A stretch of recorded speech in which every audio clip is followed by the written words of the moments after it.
Hello mga ka-home baker! For today's video, gagawa tayo ng Baby Shark Theme Cake. Order ito ng aking suki love na si Ate Ann Garcia. Isa siya sa aking mga loyal customer. Kung loyal customer ka, automatic discounted ka!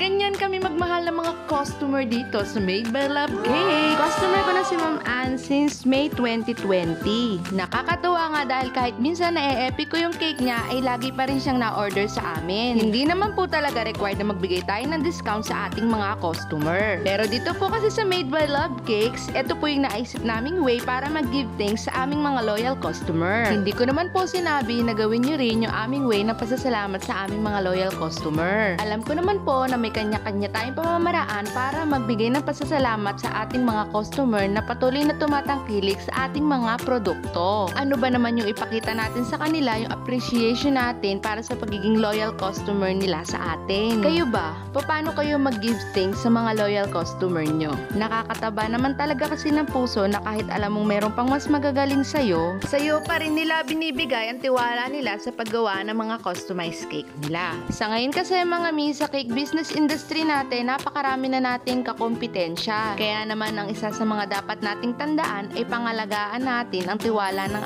ating mga customer. Sa cake business, hindi sapat yung mura mo lang ibibigay yung cake pero hindi naman masarap. Dapat kaya mong ibigay yung affordable and quality cake sa mga customer mo. Lagi po nating tatandaan, ang isa sa mga goal natin mga home baker is makuha yung customer satisfaction. Masatisfy sa ganda ng design at lasa ng cakes natin. Hindi pwedeng maganda lang, dapat masarap din ang cakes natin. So yun lamang po for today's video. Maraming salamat po sa panonood. Bye!